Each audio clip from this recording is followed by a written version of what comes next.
Aries, hi! Welcome to Mr. Queen PH at ito ang inyong energy update for February 1 to 15, 2024. So this is a general reading. Just take what resonates. Watch your Sun, Moon, Rising, Venus for other messages, and thank you sa lahat ng mga sumusuporta dito sa ating channel. Just a reminder, gamitin nyo lamang ang reading na to bilang gabay, and pa-follow, like na rin ang ating Facebook at TikTok. Lahat po yan, Mr. Queen PH. And please check out my Shopee. Available ang mga protection and prosperity items, bracelets, zodiac sign bracelets, and many more. Link on the description. Okay, let's see what's up. Ano yung update sa inyo? Aries, February 1 to 15 for Aries. Okay. Balance, Libra energy. 10th house, authority, which is your career. So, maaring meron kayong ino-organize, inaayos, inaasikaso sa inyong career or business. 3rd house, communication. Yung iba, if you have a business, you may be talking to a lot of people. Marami kang kausap, ka-transaction, pwede rin legal matters yung iba sa inyo. May inaayos kayo regarding sa court cases or legal matters documentation sa inyong career, trabaho, or sa inyong business. And I also see you learning, no? May mga pag-aaralan kang bagong kaalaman sa career mo. Yung iba nasa law school, yung iba related sa government, yung mga pag-aaralan nyo, or anything that will improve your career. Oo. So, let's see your overall energy for the first half ng February. 8 of Swords. Merong limitations around you.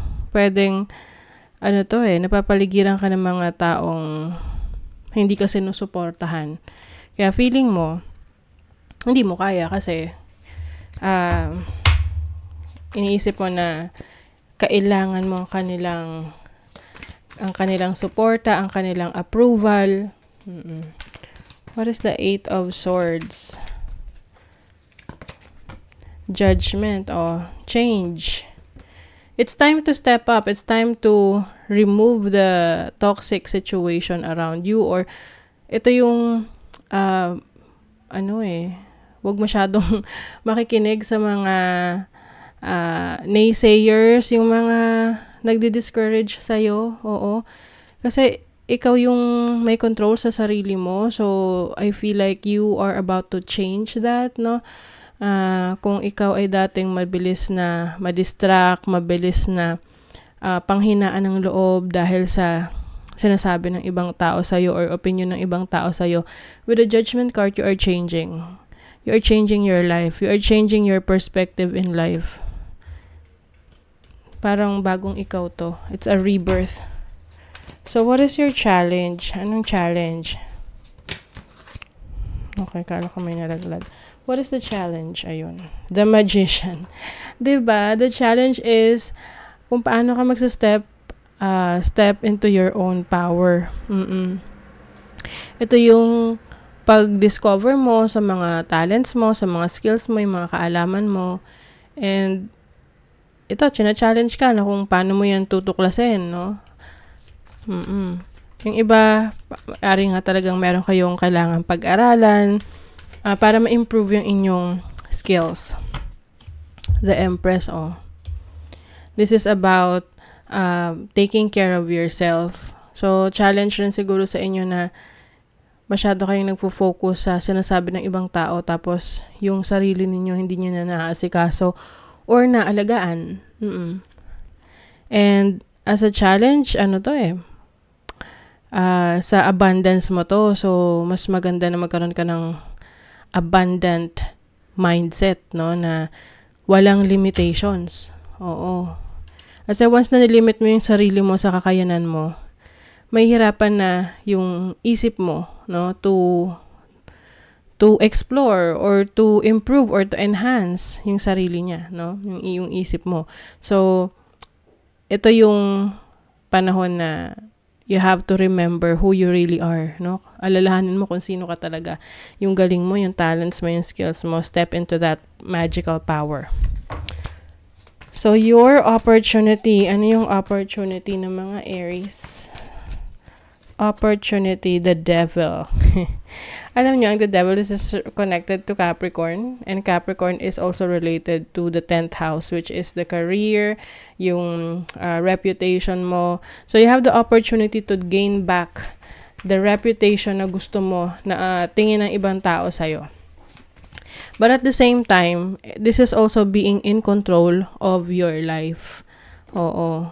You have the 3 of Swords on.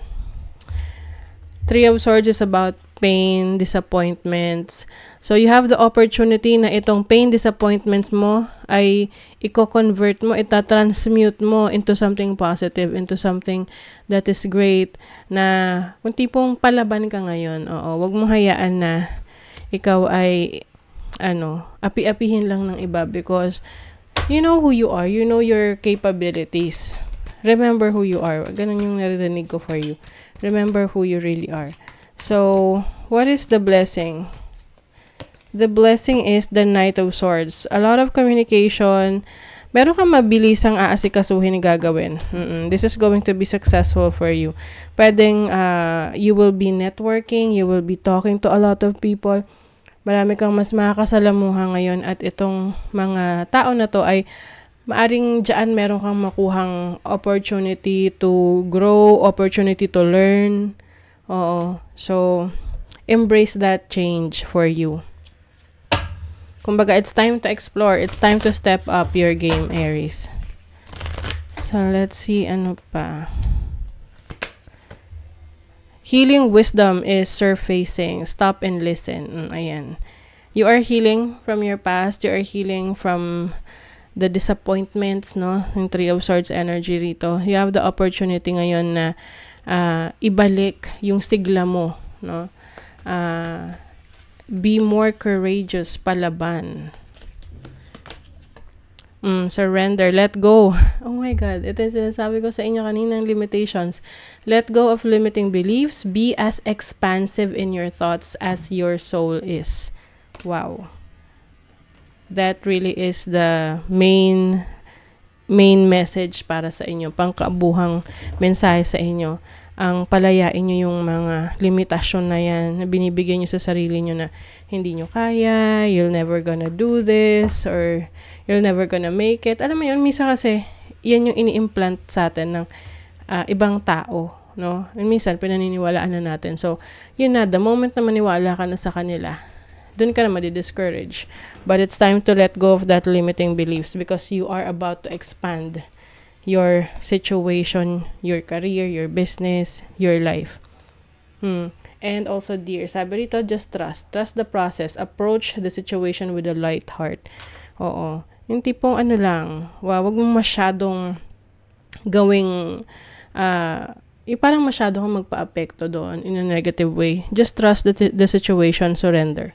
Okay? So, that is your reading, Aries. Kung nagustuhan nyo ito, naka-resonate kayo, mag-comment kayo dyan, like, share, subscribe, para lagi kayong updated sa ating mga readings. Thank you so much, Aries. See you again.